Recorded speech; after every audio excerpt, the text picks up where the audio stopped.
That's good. That's Dude, fine. thanks for being here, man. No, thank y'all for having me, man. This is chill. I love it. Yeah, man. We just try to make it. We just try to make it super authentic. Like there was one point where I was like considering like getting an office and like we'll do like a fake fire thing. I'm like, dude, you know what? This is so authentic. It's gonna get hot here soon. Yeah. Here in the summer, but we're gonna keep it going, man. We'll get some misters or something. It's a good night for it's like one of the last good nights for a fire right now. Yeah. So you'll be the last guest. I'll be the last one.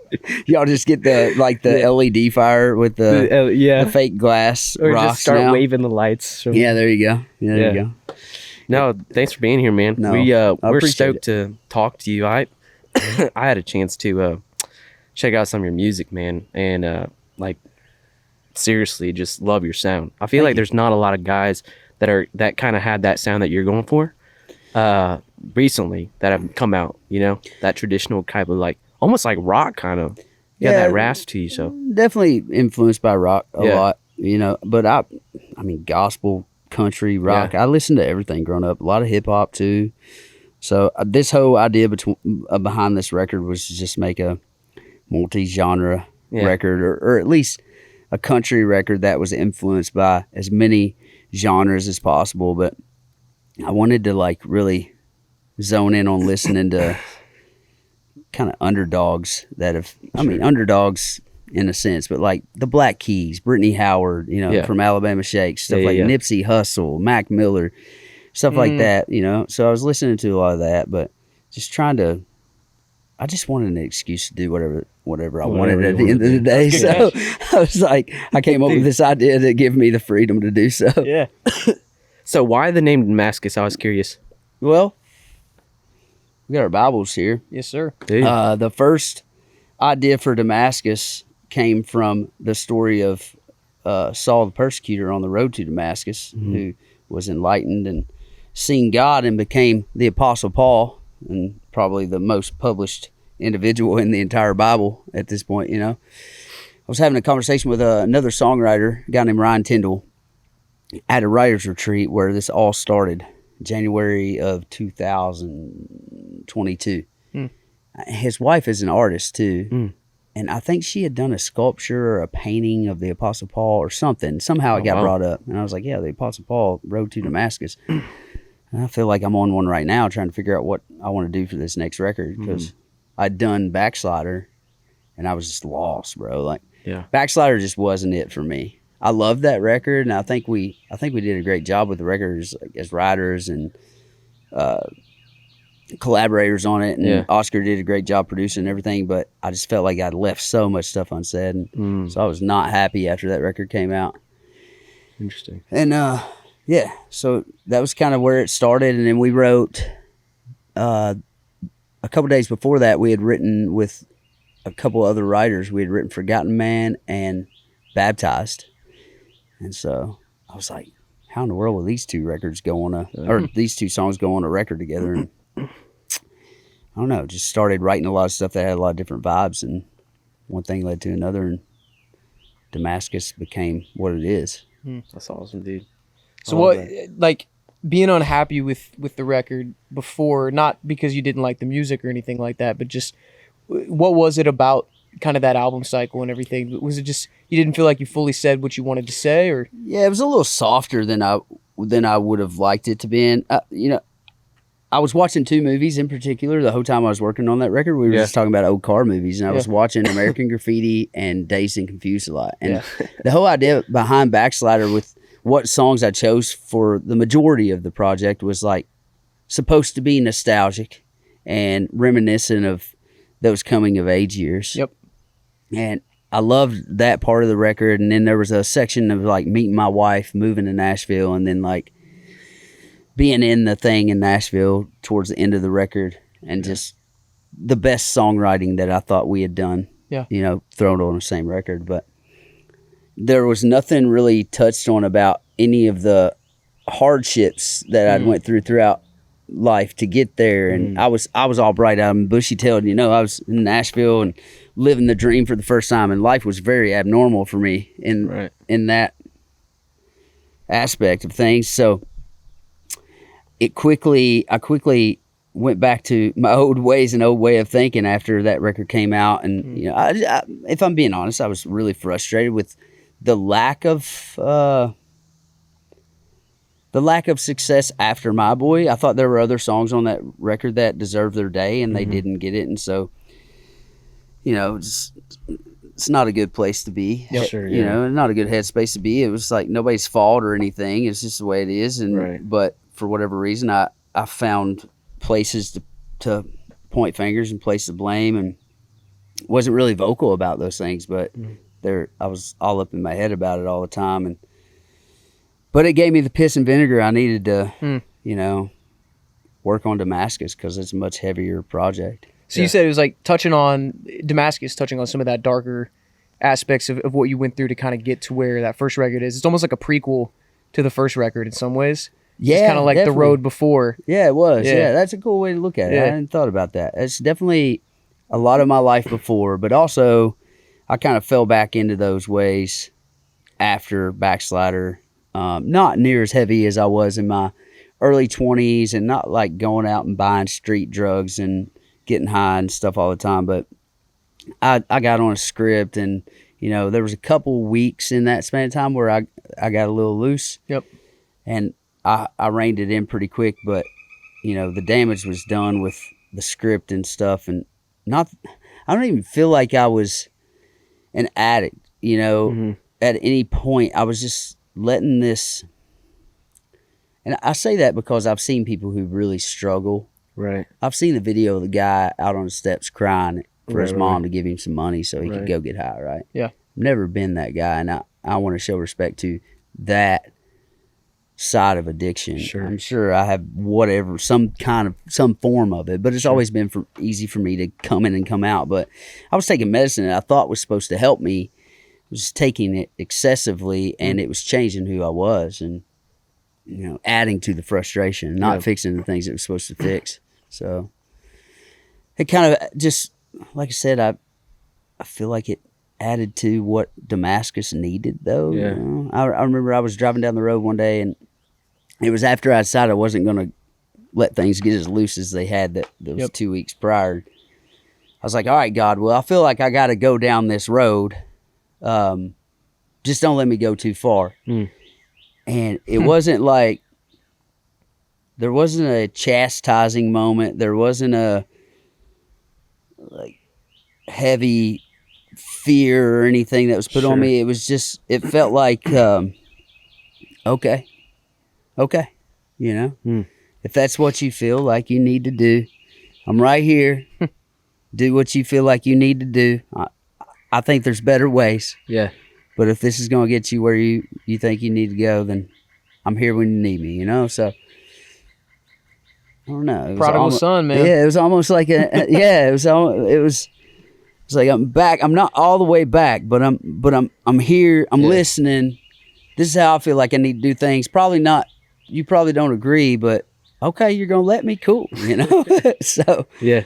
But I wanted, Damascus also, I didn't touch on the other side of it. And Damascus Steel became the biggest part of the whole project. Yeah. You take different types of metal and you put them in a forge together, and they'll have different carbon or nickel value to them. And you get this blade that's got all these crazy intricate lines in it and stuff, and it's just the different layers of metal. And I got to thinking about that one day, and I was like, whoa, wait a minute. So I got all these different sounding songs. Why don't I'll use my different influences, Johnny Cash, Mac Miller, Foo Fighters, Nipsey Hussle. I'll use them as my different types of metal, throw them in the forge, and that'll give me an excuse to really do whatever I want. Wow, so dude. I just wanted a narrative to go behind it, so when I went into the label, I could be like, this is why I'm doing this. Yeah. You know? That's so sick. It's crazy. They never tell you that you have to turn into like your own salesman with a label. And you have to come up with these narrative pitches, and you have to be like, all right, you have to sell everybody on this idea. Well, you gotta have people excited, because what good is a label, a management team, a booking agency? What good are any of those to you as an artist, you know? Or what good is an agent as a baseball player if they're not fired up about what you're doing, understanding what you're doing, how you're doing it, and why you're doing it, you know? So there's a lot of villainizing record labels going on these days. And I guess there's room for those conversations in certain areas, but other than having to put up a fight for a little while just to get this music out, I can't really say anything. Yeah. I can't say anything bad about my guys at Broken Bow. If anything, it took a little while longer this time, but I got to do exactly what I got to do the first time, and that was just go in and do what I wanted to do. Yeah. So it's awesome, dude. I love those guys over there. They've continued to be champions. I've got great champions over there, and everybody wants success. People just have different ideas of how to get there. Yeah. But everybody wants the same thing for you. Yeah. So you can't be mad at somebody for wanting success for you and having experience in bringing success people's way, and wanting to try what they know. So yeah, it's all good. So I'm curious, was faith kind of always a part of your life? Or what did that kind of, what we really love about this show, or what we've gotten feedback from like other artists and stuff, is that like, man, we just want to give like artists a place to just kind of share their testimony, because we know, I mean, we're musicians too. Like, you go out on the road, you're doing all this publicity stuff, and you're talking about album stuff, but we want to just give you like a space to just share your testimony, like who is Elvie and stuff like that. So talk to me a little bit about growing up around faith, or like if that wasn't a thing, and kind of get into that. Well, I've always just bounced around. I think the pursuit of faith has always been a constant in my life. Yeah. Still to this day, it's very wavering. From a young age, I remember I grew up in a real old-fashioned Baptist religion. Gotcha. I remember being 7 years old, feeling like I was lost for the first time, and praying, nothing happening, just praying and crying and praying and nothing happening, and feeling like, okay, well, I did what I've seen everybody do, now I must have the thing. So I got baptized into the church. Yeah. And then years go by, and I'm like, I still have this feeling. I'm like, well, I must not have got it. So I went back down, and I went to the altar, and I did it again. And I prayed, and I prayed, and I prayed, and I prayed, and I prayed, and I prayed, and I prayed, and nothing. But I was like, I did the thing. It has to be, the faith, is the faith in standing up to walk to the altar? Is the faith in getting down on your knees and praying? Is the faith in walking into the water? Is the faith in saying, I believe? What moment does the faith get you the salvation? I don't know, but I know I went back again when I was 13, and I prayed, and I felt peace like I'd never felt before, and I didn't say anything. I didn't tell anybody. And I went a couple of years, and I remember it was a Wednesday night, a revival at Walnut Grove Missionary Baptist Church. Brother Barry Bronner, a preacher who I respect very dearly, was preaching that night. I prayed. I believe his son was down there the same night, Daniel Bronner, who's a preacher now, living over in Macon County, Tennessee. I didn't say anything. 2 years went by. I was embarrassed. And I shared my testimony, told everybody third time's a charm. Let's go. And we went down to the creek that my uncle at the time, he's not in our family anymore, but he had owned some property. We went down there and we scared off a water moccasin. I got baptized. And, been washed ever since. But grew up singing in that church. My brother sang. My brother was in a bad car wreck when I was about 6, and was in a coma for just a little bit, rehab for a long time. Kind of lost his ability for a while to sing, and so I took over singing one of his songs called Victory is Sweet in church, and it's the first time I ever sang in front of people by myself, and loved it. So that kind of, I guess, ignited the spark that got everything started, my love for singing and making people feel something. That's what I love about church music and hymns, is like you sing and people really feel something. Like you'll see goosebumps on people, you'll see people cry, you'll see people shout, happy. And I was like, wow, music can do this, can evoke emotion, Yeah. And I think, even the, just run-of-the-mill, catchy pop songs, whatever, like they do something to make you feel something, or they wouldn't work. But I wanted to hang on to that, like tapping into those emotions that can make you cry, shout, pound your fist on the, steering wheel, driving down the road, listening to something, having a moment where you really like, I'm going to do this. I believe in myself. I wanted to continue to tap into that stuff. I don't know much about just going out and drinking and partying anymore. It was a short window of my life. So. Yeah.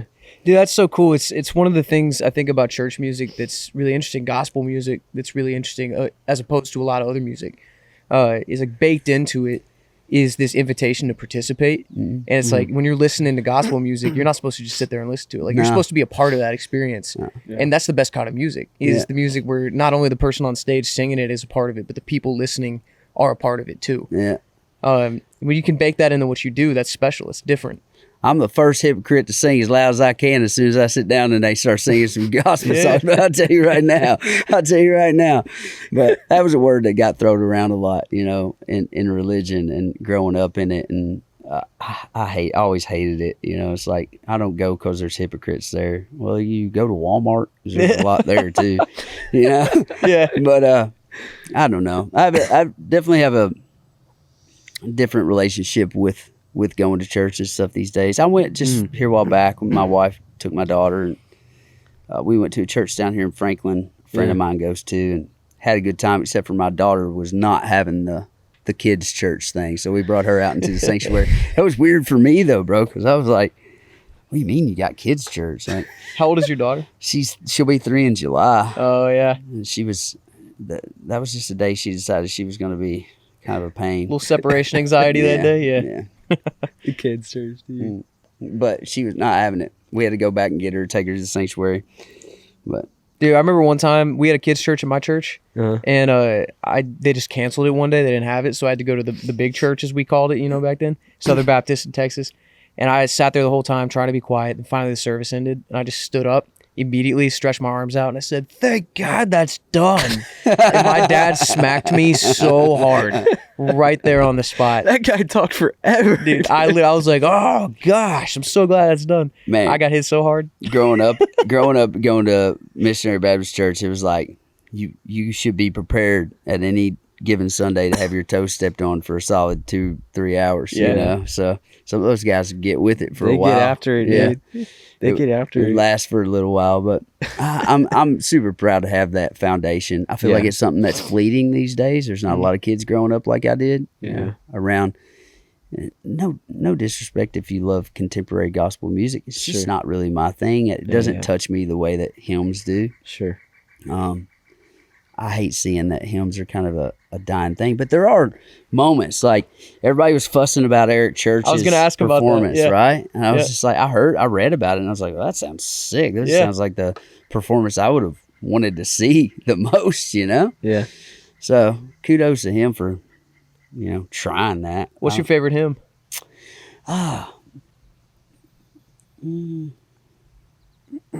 I love that. Oh, yes, I'm bound for the land of Canaan. Yes, I am. By the love and the grace of God, I surely am gaining. Not a lot of people know that one. In the Garden, I love. Yeah. Oh, man. There's some Beulah Land. Beulah Land's like. You probably know them better than I do, to be honest. Well, they were still pretty prevalent in the early 90s, and that was kind of the foundation of my childhood. Contemporary gospel started kind of showing its face around that time, mid-90s or whatever. I remember a lot of people in my church just being like, what is this? We ain't doing this that. This is the devil's work. Yeah, we ain't doing that. It's funny because, like, the hymns are not as catchy melodically and stuff like that, but the thing that I really respect about, like, hymns is that it does try its best to stick to scripture, whereas music kind of nowadays, man, I just feel like a lot of it's based on emotion when it comes to like contemporary Christian stuff and like my emotion that I feel with God at the moment, which is a thing, right? Yeah, it's just not as poetic, you know, to me. I feel like lyrically it's just more beautiful. First guy to smoke a cigar on a show. He's not going to be the last, I can tell you that. Yeah, dude, I love it, man. I don't even know. Not a big cigar fan. Yeah. But it just feels right. I seen this as I was walking out of the house. We were in New York City the other day, and I grabbed one, and it's called a Hemingway short story. Yeah, dude, I've had one. It's great. They're great. It is a really good story.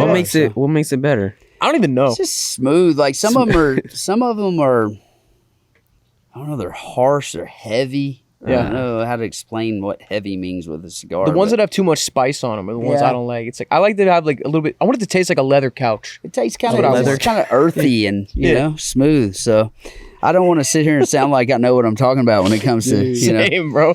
cigars, but I can tell you all about Marlboro Reds and number 27s. I had plenty of those in life, but I'm a zenner these days. So Who's probably gonna zen again, dude? Yeah, probably gonna zen again. But as soon as I go to the gas station, it gets more, because that's one reason why I brought this with me, is I was running low and I didn't feel like stopping at the gas station now. So that's fair. That's what's up, dude.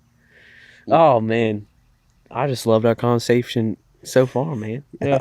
How much time we got? We got plenty. Dude. We're chilling all the man. time. We started all early. the time. So I wanna tap in a little bit more about kind of faith and stuff like that. So we asked Emily Weisband, this was our first time I asked this to people, and I feel like it's a good question to ask everybody that would come on. But where are you at currently with God, like at this very moment? And you can be totally honest. No, yeah, I would be regardless. With God, I feel like I'm good. You know, I'm not great. I'm not following every day. I'm not. You know, I'm not probably near as good as your average Christian. And with me, I don't even claim the word Christian a lot, because Christian means Christ-like. And I tell people I'm a believer. This is how I try to live my faith out. There's a Toby Keith song that says, "I'm a man of my convictions, call me wrong, call me right, but I bring my better angels to every fight," right? And I heard that for the first time, and I'd really been struggling with where to go. There was a point in my life where I was just like, you know what? I ain't even going to believe. I'm just going to be atheist. I'm going to be agnostic. Yeah. This was after I preached for 2 years. I didn't know It was after I spent my entire life in church, you know, and I was like, you know, what I'm going to start doing is living life by my convictions. If I feel really bad for doing something, I'm going to try not to do that anymore. I'm probably going to fail, but I'm going to try not to do it anymore. And if I feel really good about something, I'm going to try to do that much more often. That I feel like I succeed at much more than not doing the things I feel bad for. Yeah. Okay. But it's helped me grow in works. You know, I feel like the pleasure that I get from helping somebody on the sidewalk, or, you know, helping somebody on the side of the road, or whatever it is. Sure. Those blessings that I get from doing stuff like that feel so good that I really, really enjoy doing that. And I've tried to take up doing it more and playing charitable shows and stuff like that. Still seriously working through, you know, being a better husband first and foremost. You know, you're supposed to love God and your spouse and your children is what I was always taught. Those are the in that order. And so I'm still pretty bad at loving God sometimes, so I can only imagine how bad I am at loving my spouse, who is an amazing woman. My children, I feel like I do a pretty decent job. I don't know why it's so backwards. It's so easy to love your kids all the time, a little tougher to love your significant other all the time, and for whatever reason, so hard to show love to this, you know, entity that gives us every day we have. Yeah. So, do you feel like you have problems with God? Because the way that you're describing it, it sounds like most of the problems you're outlining are like problems that I have following God, or problems that do you have any problems with God? Is there any, like, it went from, there were many years where I was, you know, just mad at God about this, that, and the other. Sure. I don't ever feel that anymore. And I think some of my atheist friends have led me to not really have that emotion towards my faith or towards God anymore. Interesting. Because a lot of times, and I'm not trying to tell everybody that's atheist out there that they're not atheist, but I'll talk to somebody and they'll tell me they're atheist, and then it'll be followed up by, you know, my mom died of cancer when I was 14 years old, and he did nothing for her, you know, or I had this bad accident and I wanted my leg to get better, and I prayed and it never got better. And it's like, well, wait a minute. You're saying that you don't believe, but then you're saying he didn't help her or he didn't help me. Right. So you're not, so you're acknowledging that he exists by saying, so you're just mad at God. You're just mad at God, you know? Yeah. But two, I feel like, honest, if I'm just being 100% honest, my main issue has just been with organized religion. Yep. And sure, I've had some of the best talks about God. I'll say right now with one of my good friends, a guy named Dan Couch.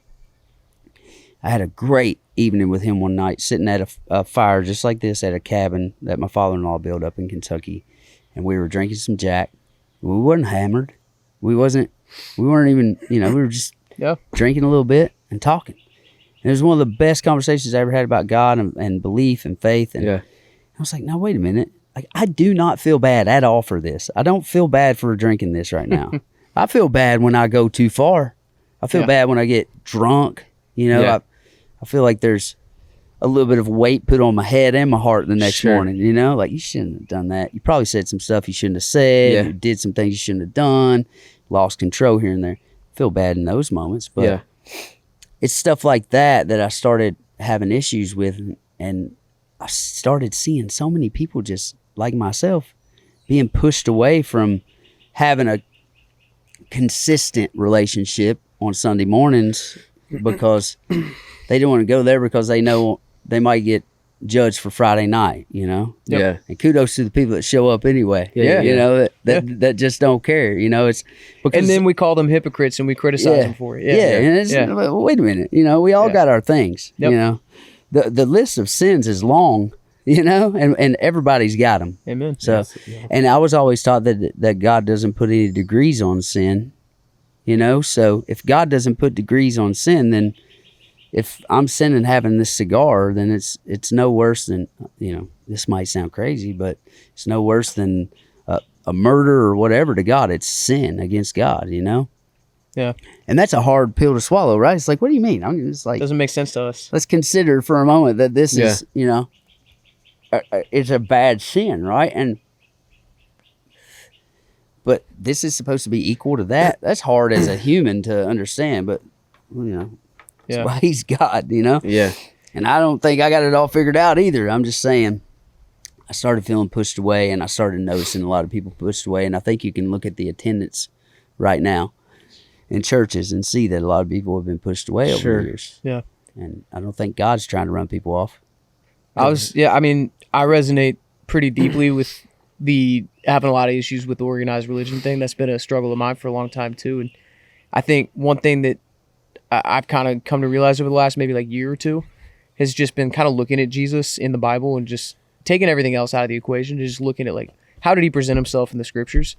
And almost all the stories about Jesus recorded in the Bible, he's not in the synagogue. He's in the streets. He went one time. What did he do when he was there? Flipping tables. Yeah. And it's like, he's almost always doing exactly what you were talking about. Like, metaphorically, having some bourbon by the fire with somebody and talking about the Lord. Like, that's kind of what Jesus did. He was in the streets speaking with normal people. He was breaking bread and drinking wine with the disciples. Like, that's where he lived. They ask, why does your leader sit with these tax collectors and sinners? And it's like, it's not the well that need a physician, right? So I'm paraphrasing here, but there's a beautiful book, man. Beautiful being the word. Beautiful Outlaw, written by the same guy who wrote. Oh, I just read it here a while back.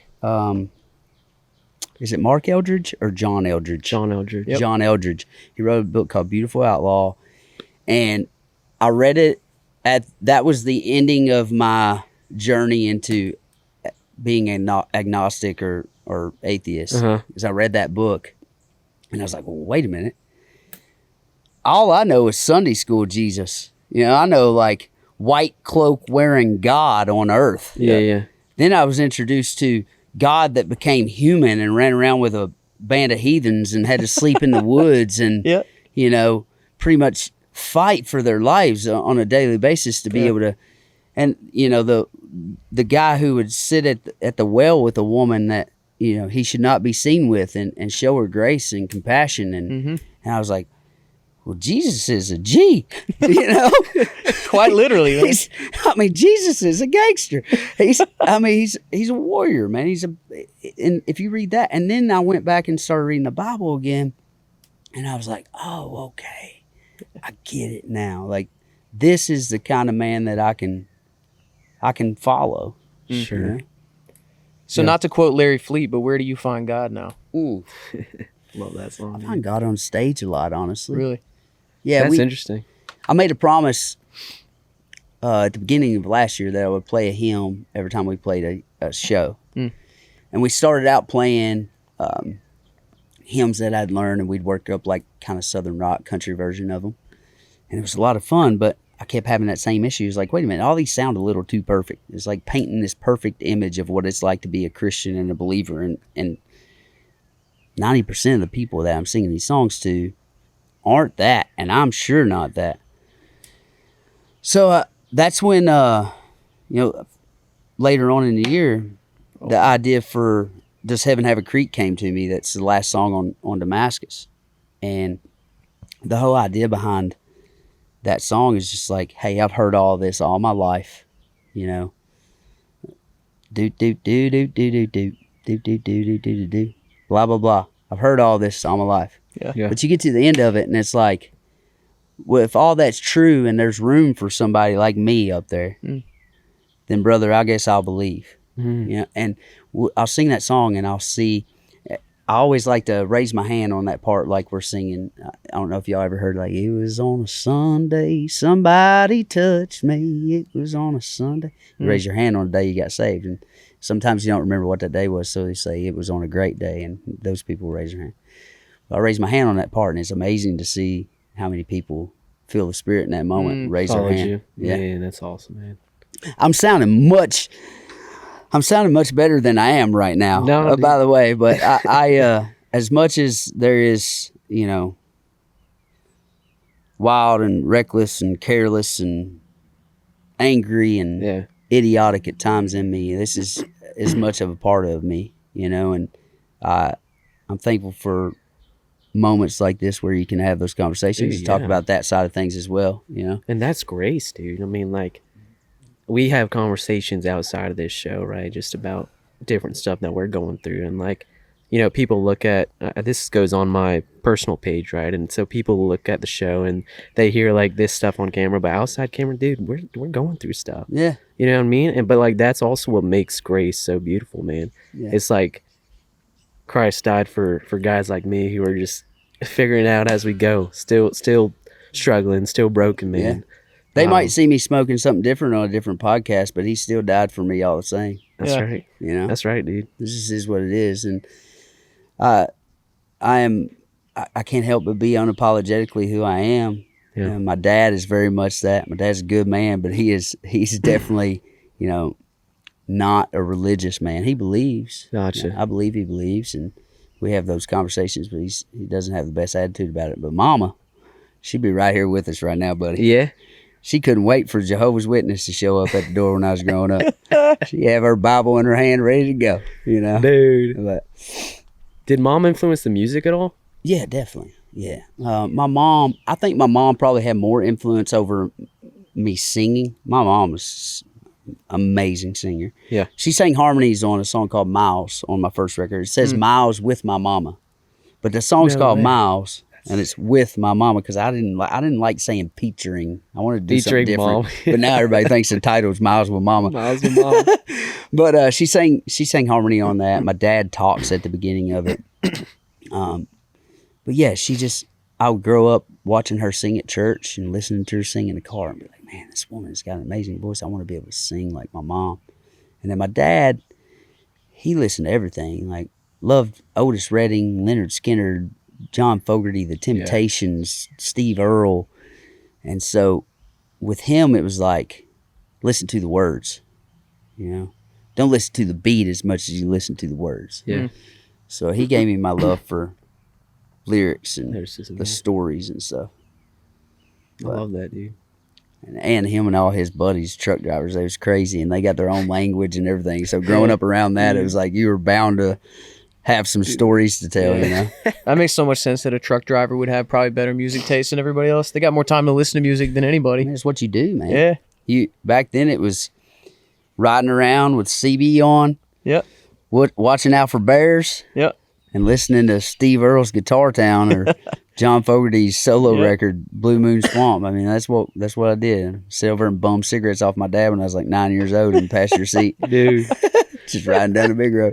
Sometimes he let me drive that thing. I just sit in his lap. Yeah, we'd be hauling a load of cattle down the interstate in Indiana. I'd be over. Sometimes he'd hop over and smoke a cigarette. And I'd be like, I need a nap. You go. How old were you at this time? Oh, dude, like 9, 10, all the way from that age on. Be looking, and there's like little Elvie in the truck. The world's gotten so boring, man. It used to be so much more fun. It was. It was stupid, too. It was like, what are you doing, Dad? Looking back. You know, just another day, honey. Let Elvie drive the truck. Yeah. Oh, man. It was a lot He probably of never fun, told Mom about that. Oh, I'm sure she probably... She had to find she out. Probably knew. She knows everything. She's like... Yeah. She's kind of like, don't ask, don't tell. Yeah. You know? That's the Southern way. But if she catches you... Shoot. Many stripes across my back end. Oh, yeah. Kid. Oh, yeah. It was the wooden spoon in my house. She man. liked the leather belt. The belt. Yeah. I just got look, man, the hand, dude. But dude, I don't never remember being mad at my mom for whipping me with a belt. Well, except for then, right? It's like in the moment, yeah. It's gonna hurt you worse than it hurts me. Bull crap, bend over, let me hit you with it. You know, But as I got older, I was like, I don't understand. There's this whole thing like you should not beat your children. I believe that wholeheartedly. Yeah. Right. But I ain't never been mad at my mom for like telling me if you do this, this is what happens, and then that exactly happened. Yeah. You know, Yeah. Well, thank God for discipline, man. I'm glad even to this day, he disciplines me. Yeah. Like, and I'm glad that I was disciplined as a child. Discipline's a good thing. It sets you right. I wish I was still a kid in that aspect though, because like the whippings from mama wasn't nothing like the whippings from God can be sometimes. Yep. Like, come on, man, cool your jets. Yep. Calm down. Amen. Wasn't that bad? I was listening to when I asked you that question, and something popped up in my mind that I heard Sunday. I wanted to share it real quick, but is in John 4 and John the Baptist exalts Christ. John's baptizing these dudes, and then he said there's somebody else coming that's greater than I am, and then Christ shows up, and he said these words, and it kind of just reminded me of what you were sharing. But John 3:29. The one who has the bride is the bridegroom, the friend of the bridegroom, who stands and hears him, rejoices greatly at the bridegroom's voice. Therefore, this joy of mine is now complete. He must increase, but I must decrease. And I had a note from this guy, Matthew Henry. He's a scholar. Yeah, I know Matthew. Yeah. I don't know him personally, but I have some what are concordances and stuff that he's written. He wrote this note, and I thought it was pretty cool. He says, if our diminution or abasement may but in the least contribute to the advancement of Christ's name, we must cheerfully submit to it and be content to be anything, to be nothing, so that Christ may be all.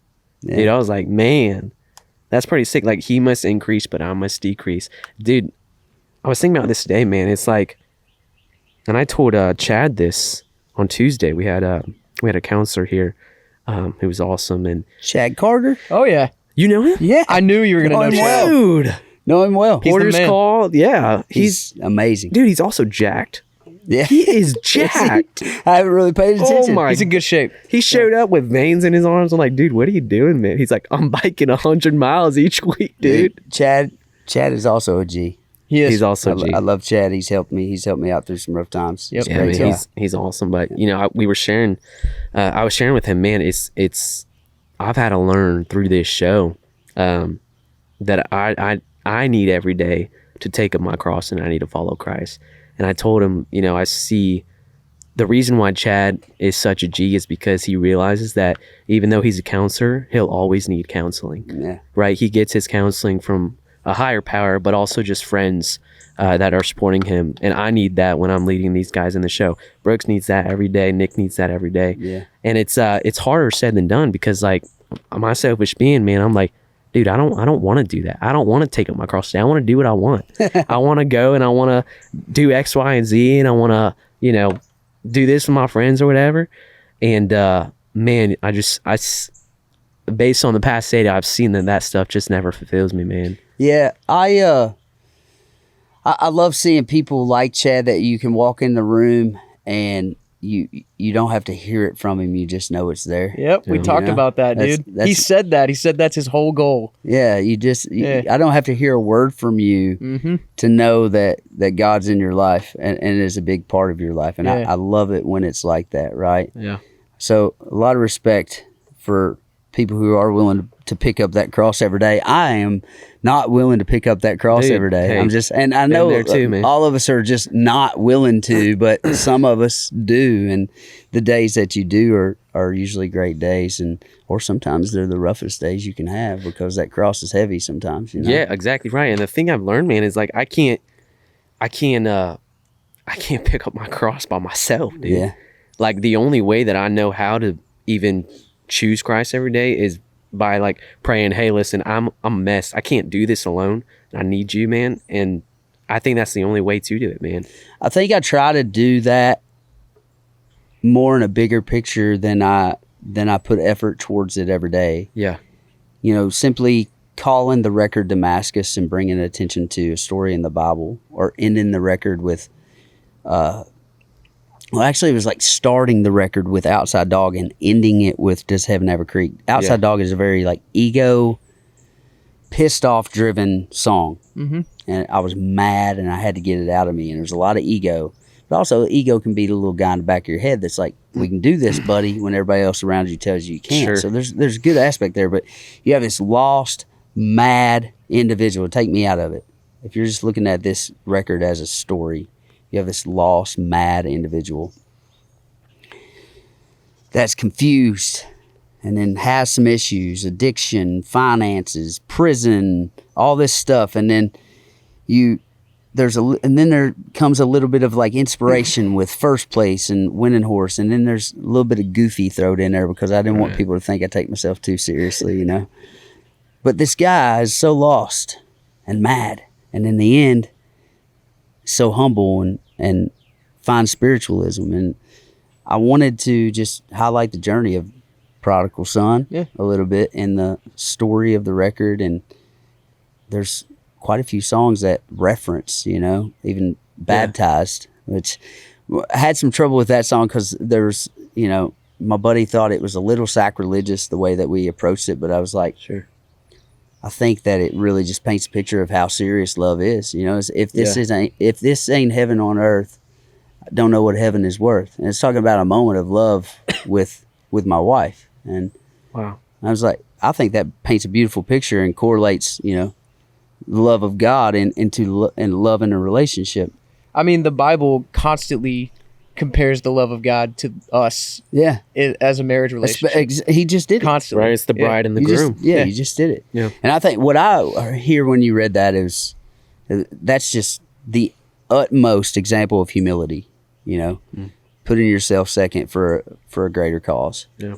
And humility is something that I cherish, and I always want people to leave an interaction with me thinking that or believing that. I don't want to say thinking because I try to truly be humble. Right. But I want them to have a good memory. They don't all have good memories. The drunk that almost ran me off the road in Louisiana a couple weeks ago when we got to where he ended up was in the Airbnb right beside me. No way. I lost my mind. Lost my mind. Ain't it funny how the good Lord works? I said, bro, what are you doing? And he started walking towards me, and I kind of lost my cool. It ended with a handshake, but I was like, you need to go in the house, go to bed, sober up, and not be driving like that. I was like, I got a wife and kids to go home to. Yeah. But anyways, that guy pops out every now and then. But I was telling Chad this, actually. I was talking about I struggle with like putting myself on a pedestal for the growth of my career in any way. I struggle with like putting myself out in front, or I don't know. It seems like things come off a little cocky sometimes with artists, and I know some of these guys. They're not like bad people. Right. I just sometimes things are done. It makes me cringe a little bit. Right, right. Ugh. And he was like, well, Jesus said to be shrewd as serpents and gentle as doves, you know? And that stuck with me so much. And I was like, I had written off the music industry. I was like, they don't want no part of me. I'm going to do my own thing. That's it. And he told me that. And I was like, I can get down with this. You be shrewd. That's a cool word. Wait, anyway, how long ago I like that. did y'all have that conversation? That was probably last summer. Yeah. And then so I decided after that to leave Kentucky, come back to Nashville, and walk in the door.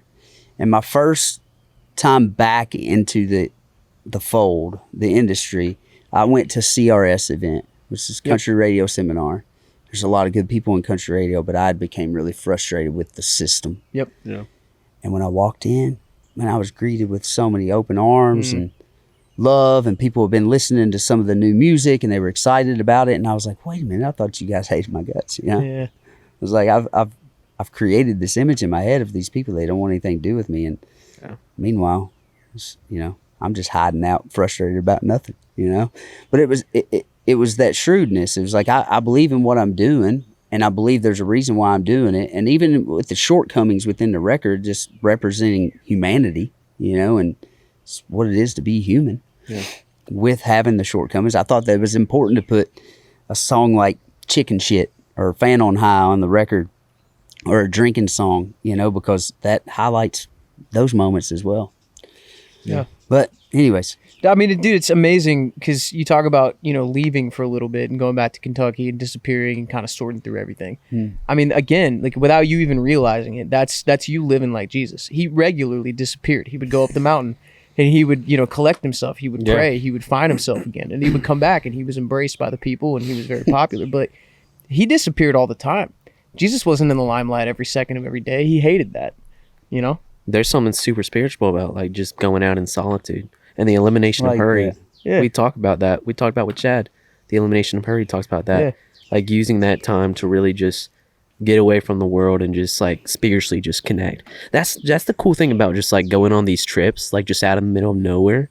Dude, you just, I don't know about y'all, but man, you go out there and you just feel connected in some sort of way. Even if you're not religious, dude, you just look out and you're like, what is, like, this is life. Yeah. Like, there's something spiritual about it. Yeah, I find God out there a lot too. Yeah. I'm a little like Larry in that regard. You know, I find him on the Greenway over at McCabe Park. Yep. Just about every day. Yeah. You know, I did not find I guess him. I let him in my life a lot more than I think I do. I Not think you're that selling need- yourself short, man. Well, not Yeah. that I need to pat myself on the back for that, because I'm sure there could be plenty more areas for him to have the limelight. Yeah. you know, Yeah, that's your in my life. humility, dude. But- That's your humility right there. But at the end of the day, I'm just ragtag old hillbilly, cusses like a sailor and likes to have a drink every now and then. But you know what? There's gonna be plenty of those in heaven, I promise you. I think there will be as well. I hope there will be. I sure hope there will be. Dude, I love it, man. But no, man, but it's like there was a time where I wouldn't have wanted to sit down here and talk with you guys about this. I wouldn't have thought you guys really, you know, care. You would judge me, you know, for the way I live my life or things that I do. Yeah. But what I'm noticing is a big movement in people our age. It's kind of like an underground movement. Yeah. It's like I'm starting to have more conversations with people. Yep. You know, I'm and feeling it too. There's a lot of us, you know, there's a lot of us in our generation before me. I feel like you guys are a little younger than me. How old are you? 26. How are you? 23. Yeah, so I'm about 10, 15 years older than you guys are. Yeah. But I still count that as like we're all kind of living this. We're out here right now, you know? Yeah. And it seems very two-sided. There's either like non-believers, well, maybe three-sided, non-believers, believers that are like in it, really in it all the time. And then there's like this sect that I maybe fit in a little more that's like, we just believe, you know, we haven't figured out exactly how to believe yet. Yeah. You know?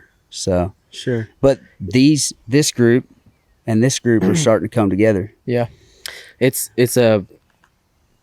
we try our best to we haven't had all like people on the show that are Christian. Yeah. And I intentionally wanted that for this show. That's awesome. Yeah. I'm like, dude, like, you know, there's so many people in Nashville. I came to Nashville with kind of a mission in mind. Like, I do music too, but I'm like, man, as I don't really want to be known out here as like a music man. I just want to be a missionary, man. I'm just like, if music involves that, or if this show involves that, like that's what I'm all about. I'm just saying yes to whatever is on my mind, man. That's part of the reason we started.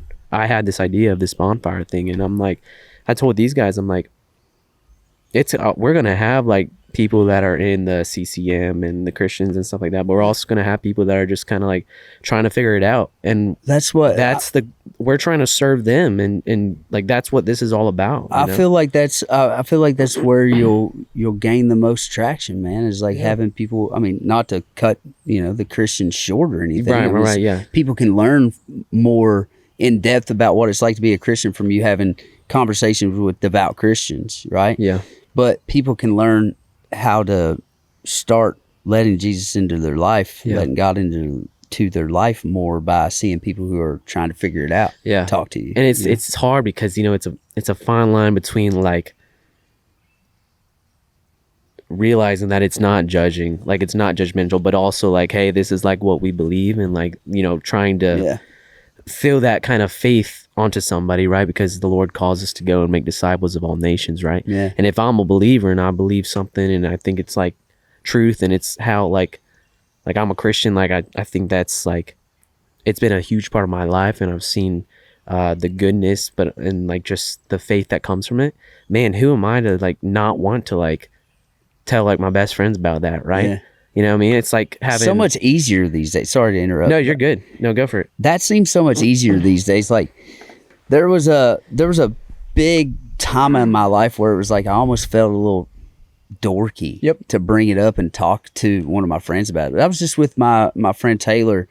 I do some film photography as a hobby, and he does like IndyCar races and stuff professionally. Nice. And so he let me tag along in Birmingham last weekend, and super, like, guy's got a heart of gold. Sure. Such a good person that I was like, we were just sitting there talking. I was like, hey man, like, do you believe? And he was like, I believe there's God, there's something out there. And I was like, I said, what the difference between me believing that and believing Christian beliefs is that I love to think that for one moment in history, one 33-year span of time in all the history of Earth, there was like this real magic thing that happened. It was like, if no real magic ever happened before or after those 33 years, God came to earth, lived as a man, gave his life so that we could all reap the benefits of a greater world one day, or however it all ends. I don't, won't know till we get there. Honestly, I believe that there's a reward waiting for believing and for works and whatever. I was like, that's the difference in me agreeing with you on believing this and just believing this. Is I just think it's awesome. Yeah. To believe that magic happened one time. I agree. I think we live in a really cool time right now because the world is so crazy. It's so chaotic, and it has been for like a number of years now. It seems like it's not slowing down. And a lot of the things that I think people used to believe in, a lot of institutions, a lot of cultural staples and things like that people got a lot of comfort and security from, those things are just, they feel like they're falling apart. And so everybody's kind of seeking. And it's like you can find anybody in any walk of life right now, and they don't really know what ground they're standing on. Well, they're developing a personal relationship with God, which is what we should have. We've based our relationships with God for hundreds of years on what this institution believes. And it's like, tell me how I can grow up believing once saved, always saved, and go right over here to this church with my buddy, and they believe in falling from grace. And I watch them do the same things that we do. I see them shouting when they're happy. I see them crying when they feel the Spirit. I see all of the signs of there's a relationship with God here. I see all these signs, but they're wrong and we're right because of this one little thing. So, and then you Catholic belief, and it's like there's so many devout Catholics, and I'm like, so I remember being real young and like talking to my mom about that in particular because I'd went to a General Baptist church. Yeah. And she was pretty upset with me over like questioning. And I was like, well, I started realizing at an early age, like, we ain't got it all figured out. There's not one church that's got it all figured out. But is it, I might be wrong here, but it's like Matthew 5:17 or something like that. It says, repent ye, for the kingdom of heaven is at hand. So it's like, I just put it all back on that. It's like, it says repent, you know, the kingdom of heaven is at hand. Believe, repent, and there it is, you know. He doesn't say you can have this and then I take it back. I do believe, and once you've got it, you've always got it. I believe that he, you know, he washes the sins of the past, present, and future away from you and makes your soul clean. People can debate me on that if they'd like. I'm always willing to listen. I agree. I agree too. You know, it's just it is. It's funny you said that because we said this the other day too. I think I said it to you during our exclusive episode, and I was like, "Man, we could go back and forth about like different theological concepts. The saved, like once saved, always saved. Like we could go into like the Catholic Church and what they believe. But man, if we don't get the gospel right, it's useless. Yeah, because that is the center of not only the Bible but also whatever faith is, right? That we're calling faith. If you could never have access to the entire Bible, but you could have access to 4 books, you'd be good. Yeah, I feel like you'd be good with Matthew, Mark, Luke, and John. Yep. Just because they get the red letters in them, you know. It's like that's what Jesus said, you know. So all of the other is great, and it's great to learn from. But I believe those red letters is where it's at. You know? Yeah, I always imagine like the first day in heaven, whatever that is, whatever that looks like. I always think there's going to be this like big dinner table where we all just laugh and laugh and laugh about how wrong we were about almost everything.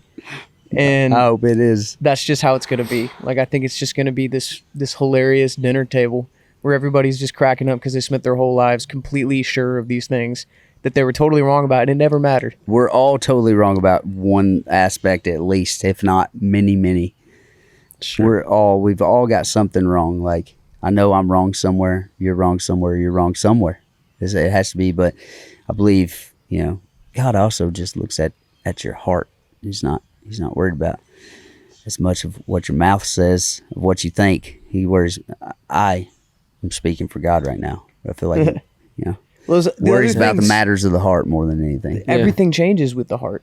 Yeah. And if the heart is changing, if the heart's being transformed by the Lord, your life begins to change. The things that you value, the things that you do, like that is the very last thing to be worried about. That stuff comes with a new heart.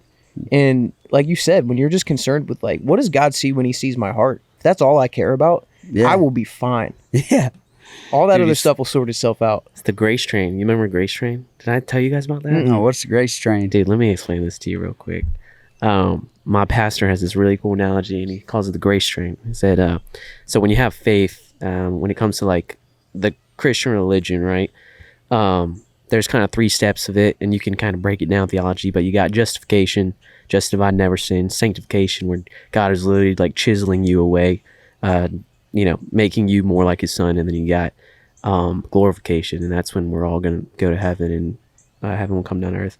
But he says, man, the grace train is, once you get hit with that grace train on that first station, that justification, it's almost like if Elvie walked into my church, right? And he shows up looking just like it is. He's got the cool tats. He's got the hats, right? He sits right next to me at the front row.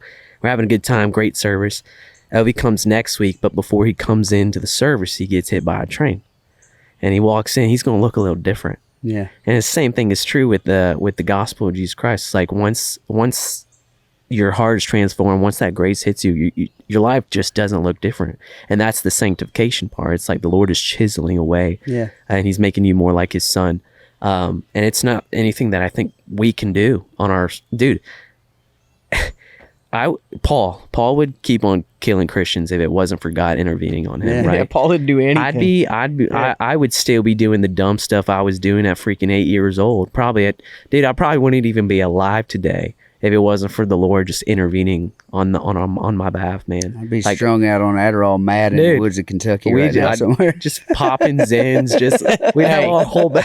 Hey, don't hate. Hey, I'm not hating on Zin is not a sin. Zin is not a sin. Heard it here. No, but it's true, man. The grace train. It's like you should not look different, and you will not look different when the grace of God enters your life, man. It's a heart transformation, I think, like you were saying. If nothing else, the grace is there for sure. Yeah. Grace is very much there. So I love that we're having conversations like this, man. Like even the last couple of weeks because originally Matt was doing this podcast without me in it. Mm-hmm. And whenever I started to enter in the picture, the first thing that I thought was like, dude, I'm not as good of a Christian as Matt. Dude, I probably don't promise belong you, here. I'm not as good, dude. Well, I'm sure amongst the disciples there was some fluctuation there as well, but together they all did a lot of great things. Oh, man. So yeah, we're excited to have him. It's been a good voice to have too. Yeah. So yeah, man, it's good. I feel like it's better to have a couple people, on the podcast consistently anyway, to keep conversation going. Sometimes I can talk all day and all night, but I'm sure there's some people it's like, all right, we got to poke here. I'm out of ideas. Yo, you got anything, So that's good. My thing was I was scripting everything because sometimes I'd do script, sometimes I wouldn't do script. When I didn't do script, it was great conversations, but it was just everywhere, dude. Yeah. And so I started doing script again, and then I started sounding like a robot. I'm like, dude, this guy is probably one of the best communicators I know in my life. Just doesn't stop talking, and that's a gift that you got. Oh, you have no idea how hard it is for me to sit here as quiet as I do. Yeah, this guy's just like this the whole time.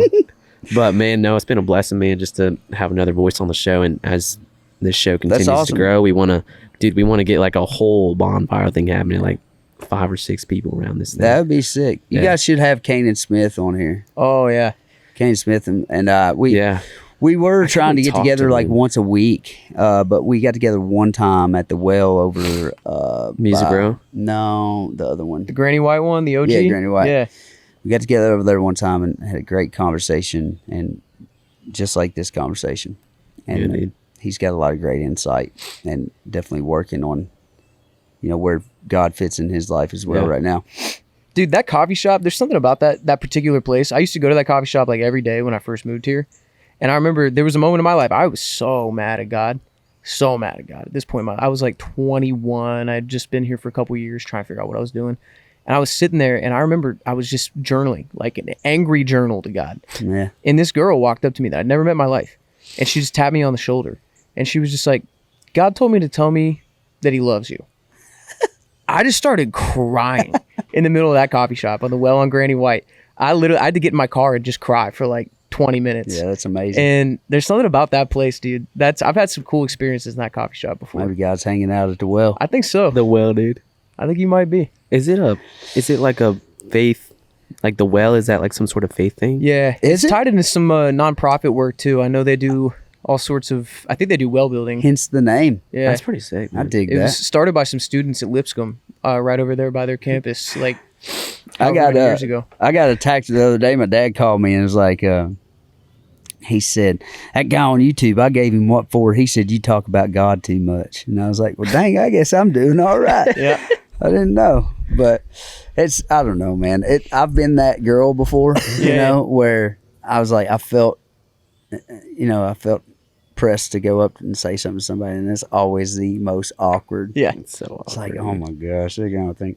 This one time, this lady, she scoffed at me so hard. Really? I just left, and I was like, maybe she gets going down the road, it'll hit her, But I was like, or maybe that was just some intrusive thoughts. It wasn't.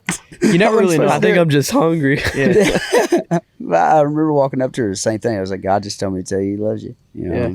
I was young. I was like 22. Well, I was when I was living in Tennessee, I was probably preaching. So it was probably wasn't out of the ordinary for me to do something like that then, for sure. Yeah. But I mean, it's like, even if I don't know, I can't ever know, did God actually say anything to that girl or not? Yeah. But I think the way that I chalked it down was just like, nothing happens on accident. He's overseeing all this. Seems pretty clear that he did. Yeah, it's like if that happens, if somebody comes up and says something to you like that, that's not normal. That's not a normal thing to happen. It means something. You know, and so I think no matter how weird it is to go up and talk to somebody, if you feel something on your heart, like you might not be hearing the voice of God, but like if you can just go do something. But also, he gave us intuition for a reason. Yeah. It's like he shouldn't have to always tell us. Yeah.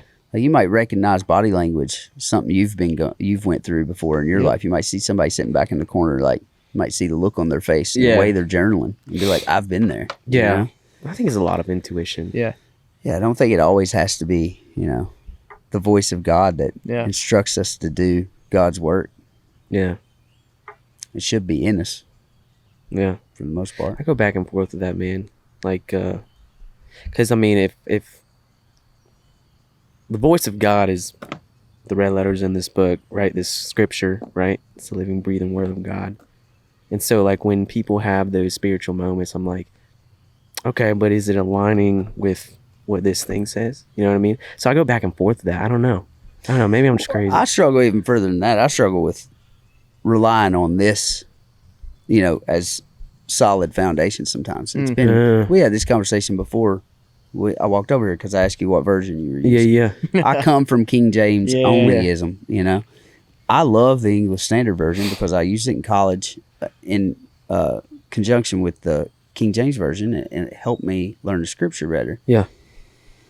And it's like I have had people be like, if it's not King James, it's not right. Well, okay, cool. So I went and studied King James a little bit. I'm like, well, wait a minute. It's like, and then I'm talking to pastor friends of mine. I'm just like, did you know this about King James? It's like, no, that ain't true. Like, turns out, Yeah. I think it was, King James is they say it's the most accurate, but it's also extremely hard to understand. But it's like it doesn't make sense to me to write off other versions of the Bible if you're so concerned with reading it the right way. Then it's like I said earlier, learn Hebrew and Greek, right? If it's that important and you're that devout, and it comes down to KJV's only version, then you need to learn Greek and Hebrew. Yeah, I don't honestly. know what to tell you. I don't feel any less educated or blessed when I read out of the ESV than I do the KJV or any other version. I'm not a fan of NIV. It just I don't like the language that's used as much. It doesn't seem as poetic to me. Whereas I feel like ESV still keeps a little bit of that poetry. Well, ultimately, without the Holy Spirit, the words in this book are just words in a book. Right. Like, the words in this book come alive because of the Holy Spirit. And so when you're reading it, you're not just reading. We get so caught up in the nitty gritties of, translations and things like that. We're so worried about those things because that's a natural human thing. That's an attempt to control everything, which is what we want to do. We want to have control and understanding of everything. The thing about God that's so special is that he's actually a big mystery. And we want to put him in this box. We just want to understand him. We want to, or we want to put him in these pages. Yeah. And these pages come alive because of the Holy Spirit. They come alive because of the Holy Spirit, but also this is, let's just consider for a moment that this is just pages and people wrote this stuff and it wasn't, I'm not saying that it wasn't divinely inspired, but if we're just saying it wasn't, it still introduces you to the idea of believing in this man, Jesus, Interesting. And it still introduces you, and that can build a foundation for building a personal relationship with God. And, I've never heard a voice in my head that I can distinguish as that's God's voice, but he speaks to me somehow. He guides me somehow. Maybe the intuition is the catalyst for, receiving God's word or whatever it may be. But at least if this is just pages written by men with no divine intervention, it's an introduction to God and to Jesus Christ. And that's a worst case scenario. Right? Yeah. Exactly. So yeah. So I don't get caught up in what it said, the three letters on the side of the binding. I don't get caught up in that too much. As long as we get the gospel right. Yeah. That's what it is. That's all it is. That's all it is. Who do you say I am? Who do you say I am? Yeah. It's a little bit of gospel shared tonight. Yeah, dude. I loved it. Man, that was awesome. Thank you guys. We did. Oh, we got to do final question. Yeah, we Yeah, gotta Final win. question of the night. All right. Tradition. What is one piece of advice you'd give to little Elvie? Oh man.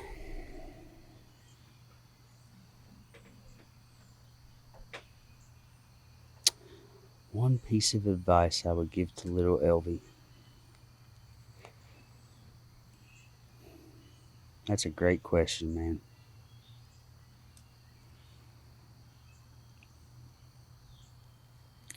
I think I would just, it sounds so simple, but it's not. I would just say work harder.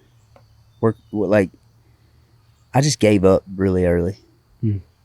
I gave up when I was 6 years old when my brother and my sister were in a wreck. I gave up on so much, Music wise or faith wise? Everything. Everything. I just gave up on life for the most part. I had moments, but bigger picture, I didn't believe I was going anywhere or doing anything. I mean, most people's first shot at trying drugs is smoking a little bit of weed or drinking some alcohol. I was snorting Xanaxes off of a Zippo on the back of my bus when I was 13 years old. It was my first time ever doing drugs, Just always just looking for a way out of life. It was like, so work harder would mean work harder at the things that you're interested in, work harder at not doing stuff you shouldn't, work harder at loving people better than your examples may have showed you how to love at times. Work harder to love more like your example shows you at times. I don't know. That's a great question though. I love it, man.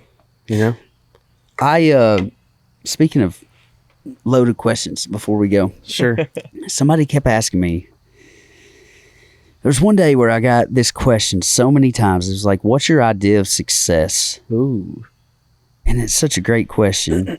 And I was like, I just don't really know. And so I started doing some research on like ideas of success, and I'm gonna use this as a template. But I got really caught up in success for a long time of like feeling like a failure, and not in a way of like learning or getting better, just like soaking in it, And Yeah. so for anybody out there that's trying to do something with their life and they feel like they're not getting the accolades or the the reward or the money or the whatever The results, yeah. about this thing they're passionate about, I wanted to read this little, I guess, poem, if you will, by Ralph Waldo Emerson. It says, success: to laugh often and much, to win the respect of intelligent people and affection of children, to earn the appreciation of honest critics and endure the betrayal of false friends, to appreciate beauty, to find the best in others, to leave the world a bit better, whether by a healthy child, a garden patch, or a redeemed social condition. To know even one life has breathed easier because you have lived. This is to have succeeded. And I just really loved that. So That's awesome. maybe that'll help somebody out there. Emerson, dude. I'm gonna have to ask you to text me that. I'll send it to you. I'm gonna have to need. Yeah, I need I that. got you. Pointing the question to you real quick before we Yeah. go. What's success to you? Yeah, dude. Immediately, first thing that came to mind for me is that success is that I'm still curious. Pretty much just that. Like, I realized the fundamental difference for me between the moments of my life where I feel like I'm honestly connected to God, and for me that just means joyful and connected within myself. The fundamental difference between times that I feel that way and times that I don't is when I'm curious and when I'm not curious. And for me, life and the point of all this whole thing that we're doing right here is to seek the truth. And as soon as I start feeling like I already figured it all out or I already know it all, everything gets pretty dull and pretty grim. And so for me, it's just curiosity. But I'm still also, curious. I feel like you should resign yourself from the thought that being close to God always means you feel joy. Mm-hmm. I feel like I got caught up in that a lot over the last couple of years, is feeling like God wasn't close to me because things were tough or I didn't feel good. You Yeah. know? Well, that's the Sometimes thing. he was closer than ever, Yeah. It's not like joy just being a happiness or anything like that. For me, some of the most joyful times in my life have been the hardest times. But what made them special was just this search and this belief that there was still something good. Yeah, isn't it amazing how Yeah. you look back on those times sometimes Yeah. and you're like, oh man, that was the time of my life. Yeah. and it was miserable while you were in it. Always. You know, I was telling my boys we were riding. We're in a van. I went to a bus for like 5 months. Yeah. For a little while, riding the wave of my boy, you know, and then we're back in a van these days. And I wrote this song called, you know, I hope by God that heaven's got econo lines, you know, and it's like, I'm so ready to be out of this van, but also the conversations, special, being within 3 feet of each other. And I love my guys. Like, I truly love the guys that I share the road with. And it's like, I'm going to miss those days when we're in a bus again and they can just go crawl in their bunk and get away from me. Yeah. They don't have to sit there and listen to me. Yeah. So I love that, dude. How about you, Matt? What success? Success? Man,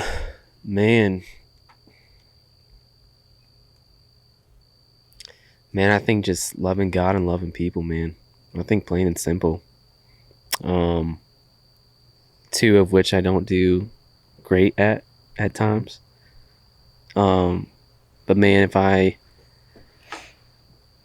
think success is just getting to those golden gates. And when he asked me, you know, why should I let you in, man?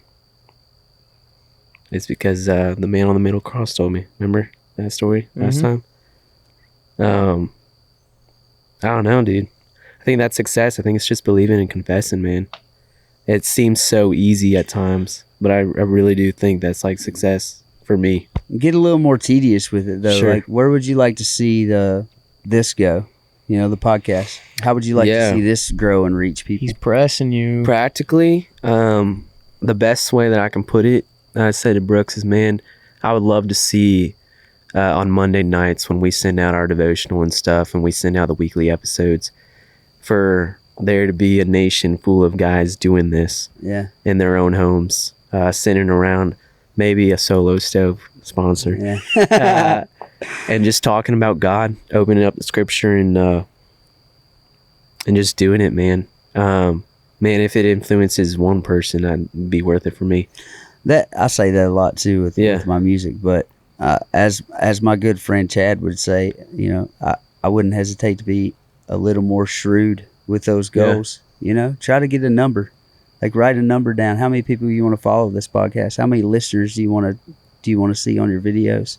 I don't think there's anything wrong with thinking about those things and working towards those goals, because if you set those goals, you have, okay, when you start seeing growth towards it, it just means that much more, right? It's like, I'm trying to get to 100,000, or I'm trying to get to 10,000. I'm trying to get to 100, whatever it is. Every 2 counts a lot more when you have a goal of 100. Is like 2 more closer, baby. Yeah, you know? I'm totally with you on that. It's nothing about, and it doesn't have to have anything to do with like rewarding you about what you're doing. It's like, that's 2 more people we've reached. That's 2 more people that can share. You know, the message. That's 2 more people that might sit in their living room and start having this conversation the same way we are. You know, so. Yeah, no, I love that. I am pressing you a little bit. No, it's just because I like what you are doing. It's cool. I appreciate that too, and it's tough for me when it comes to numbers, man, because I grew up in the TikTok age, man. Like that's how like people know me, is from TikTok. And man, I was in this groove of just everything was how many views I got. Everything was numbers driven. Man. You can get caught up in it, right? Dude, I got so caught up in it. Like when you like see these people that got caught up in it, I was caught up in it. I would, like, if I wasn't posting video and it wasn't getting 100,000 views, dude, my mental game was just off the entire game.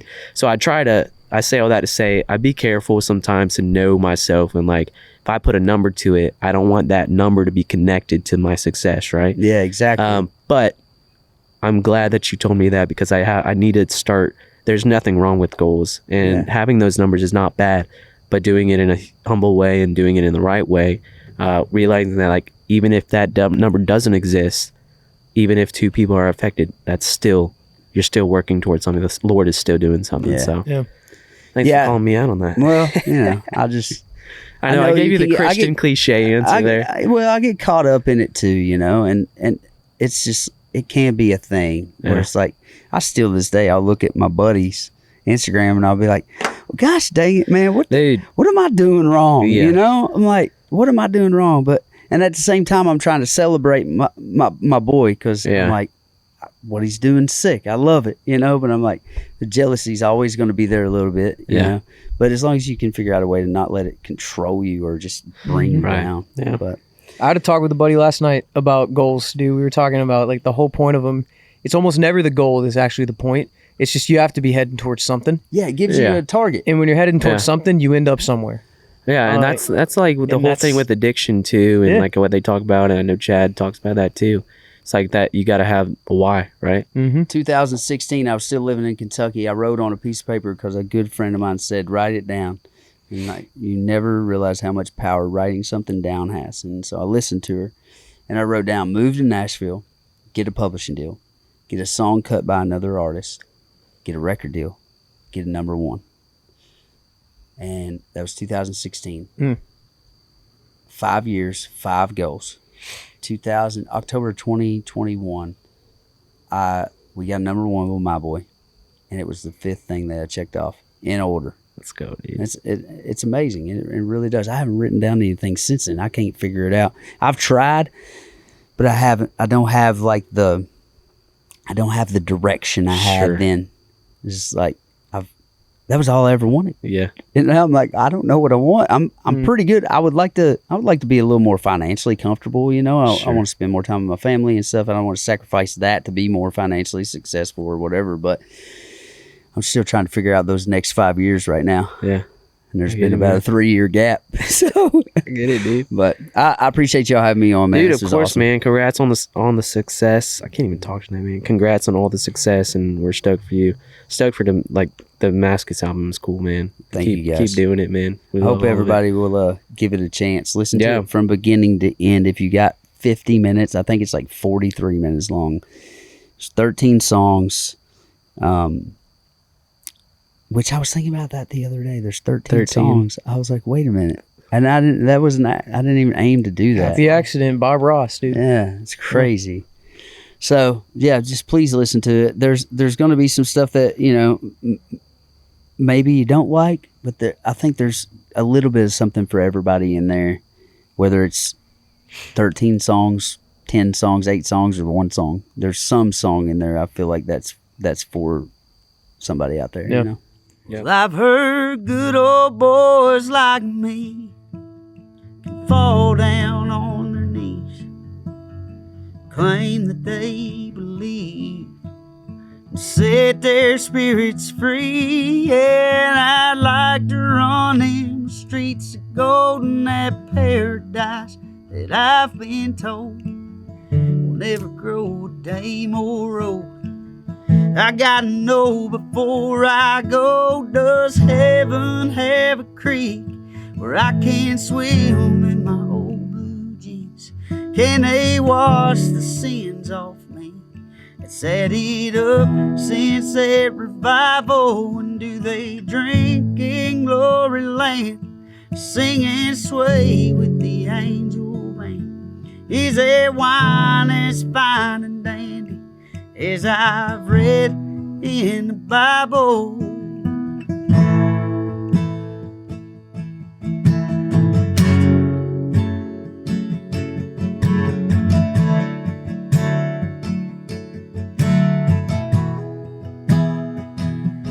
Do them scriptures come up short?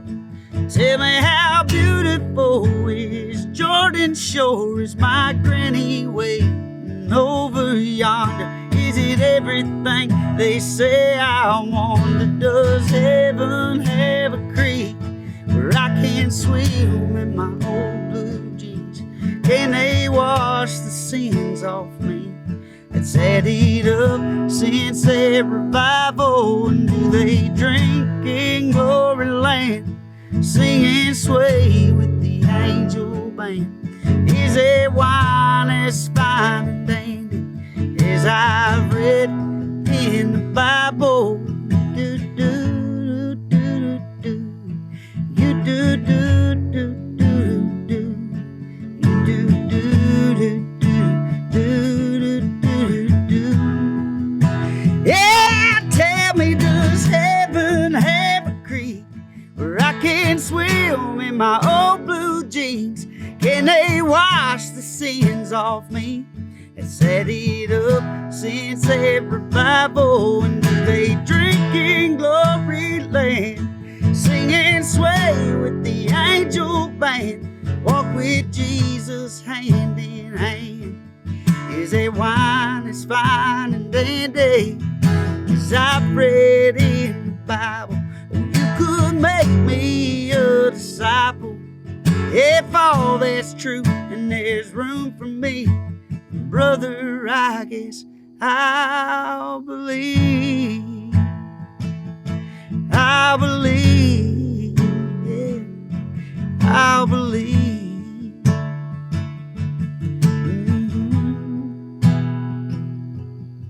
Does heaven have a creek where I can swim in my old blue jeans? Can they wash the sins off me and set it up since that revival? Yeah. Hey, yo.